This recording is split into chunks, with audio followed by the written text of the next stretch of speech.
guys, if this is your first time seeing my face, my name is Deebabalola. I am a wife, a mother, a pharmacist, and a YouTuber slash content creator. I decided to make this video because since I have moved back to Nigeria, I have had a lot of requests to talk about my move to Nigeria. I already document my life as a mom living in Nigeria in a series on YouTube called My Life Your Entertainment. But then I decided that I would do a 10-part series where I sit down and talk to you guys about my move to Nigeria. In this first video, I am going to be giving you guys a little background about me and how I found myself living in Nigeria after spending 16 years in the UK. So if you are interested, keep on watching. So my family moved out of Nigeria in 2001 when I was about 8 years old. I was just about to turn 9. We moved to a little city in the UK called Sheffield. Now this was home to me until about 2 years ago. I went to primary and secondary school in Sheffield until I moved to Manchester for university, where I studied pharmacy. In my third year, I had the pleasure of meeting my now husband, who had moved to Manchester for his master's degree. In the beginning of my fourth year, we started dating, and right from the get-go, we were really serious about each other. Things got really serious really quickly. We both knew that the relationship was not, seeing where it goes kind of relationship. We're pretty hot and heavy for each other. I don't know if I can say that, but we were really into each other, and from the beginning we started discussing that if we were to get married, what would happen? Who is going to move? Am I going to move to Nigeria, or is he going to move to the UK? We weighed up the pros and the cons, the advantages of me coming to Nigeria, the disadvantages of me coming to Nigeria, and the advantages of him going to the UK, and the disadvantages of him going to the UK. And we weighed them up, and together we came to a conclusion that I would be the one to move. So this was in my final year of university. Obviously I was preparing for my final exams, and after 4 years at uni studying pharmacy, you're required to do a 1-year pre-registration training where you train to be a pharmacist, and then at the end of it you do some exams. During this period of time, this was a very difficult time for me, and I was under a lot of stress during that time, and he was back in Nigeria, and we were in a long distance relationship. We had our ups and downs during this, but we kept on persevering. And after I finished my registration exams, we then started to think, right, this is serious, we're probably going to get married. What are the next steps? What do we need to do? So before this, I had begun to research the process of me coming to Nigeria, and I feel like this is very, very important when you are deciding to move from one place to the other. Do your research, like consider every single factor.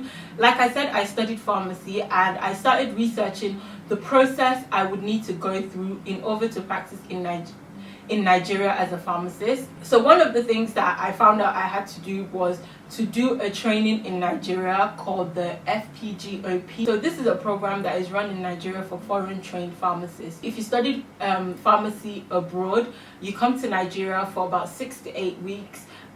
You have lectures, and you do an exam at the end of it. If you pass the exam at the end of it, you pay your registration fee and you become a licensed pharmacist in Nigeria. So immediately I became a registered pharmacist in the UK, and I got a really good job, started working as a community pharmacist. In the time that I was thinking about coming to do the program, I visited Abuja for the first time. My husband had managed to get a job in Abuja, so I came to Abuja for a couple of weeks, and that was a really fun experience. I got to come to Abuja, see what it's like if we did decide to get married and I did decide to move to Nigeria, where we would stay, and just get a feel of Nigeria without my parents. It was the first time I came to Nigeria by myself as well. Guys, it's amazing how when you come to Nigeria on holiday, it's completely different to when you come to Nigeria to live. And I guess this is true for wherever in the world you go. If you go somewhere on holiday, the experience that you are going to have is completely different to the experience you're going to have when you live there. So I kind of got a bit of both worlds, because I was with my now husband. He showed me around Abuja, so I got to live as a Nigerian. I got to live the Nigerian life, but I also kind of enjoyed live the holiday life. We decided, me and my now husband decided that I would come to Nigeria to do this program. So I came to Nigeria. The program was held in Anambra. This is my first time anywhere. This is actually, so I'd come to Abuja, but this was my first time in the East. And also I came to Nigeria without any family. I was going to the East, so the person that I knew was not even around, so I was literally by myself. But it was a really fun experience being in Anambra for 6 weeks. I got to meet a lot of people. A few of my good friends now were people I met during this course. And yeah, so I did the program, did the exams, I passed, paid a sum of money, and I became a licensed pharmacist in Nigeria as well. So, you know, registered in the UK, licensed in Nigeria. I was feeling myself. So after the program, I went back to the UK, and actually just before I went to Anambra to start the program, I came to Abuja to see my husband. His name is Niyi. Let me say his name is Niyi. So I came to Abuja to see Niyi, and he proposed to me just before I went to do the program. So that was completely unexpected. Obviously we had talked about getting married. We knew we were getting married, but I didn't know that that was when he was going to propose to me. So he proposed to me just before I went for this course. I guess he realized that this was serious when I was coming all the way from the UK to Nigeria to do a program in Anambra. And then I went off to do this course as an engaged woman, so I wasn't just doing it for doing its sake. So then I went back to the UK, continued my job. My job was waiting for me, went back to working, and we started wedding planning.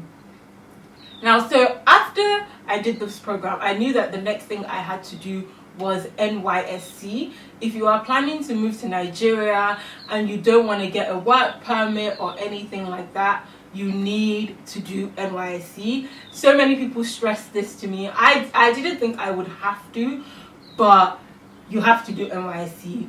So the following year, 2016, in January, end of January 2016, I decided to come back to Nigeria to do NYSC for a year.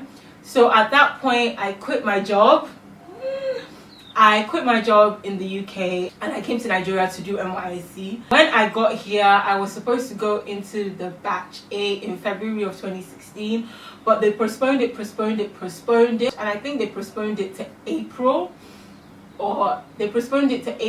And I just thought, you know what, I cannot sit in Nigeria not doing anything until April waiting for NYSC to start. So I decided to go back. So I went back to the UK to sort out wedding stuff and wedding planning and all of that.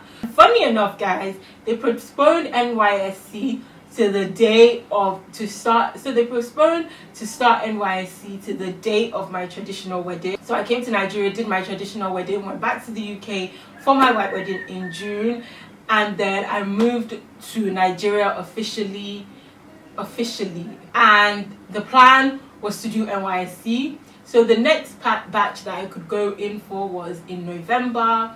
So I went to camp, did my 3 weeks in camp, came out of camp and found out I was pregnant, and the rest is history.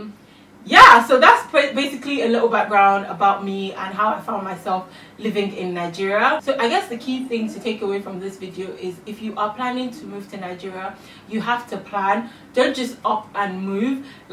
Put things in place, put steps in place before you decide to move, because let me tell you, I am living in Nigeria now and it is not the easiest of experiences. It is not the easiest thing to do. It is not the easiest place to be in. And obviously before I moved, I looked at all my options, things that I needed to do before I moved to Nigeria, things that needed to be in place, what I needed to do to allow me work in Nigeria. So do your research, really do your research. So the second part of this series, I am going to be talking about things you need to consider before moving to Nigeria, and I will have that video up next week. Also, if you have any questions, do leave it down below in the comments. Ask any questions about me that you want to know. The third part of this series is going to be a Q&A where I answer all your questions from the first and the second video. So leave a comment down below and I will be answering them in the third part of the series. So thank you so much for watching, and I will speak to you guys in the next one. Bye guys.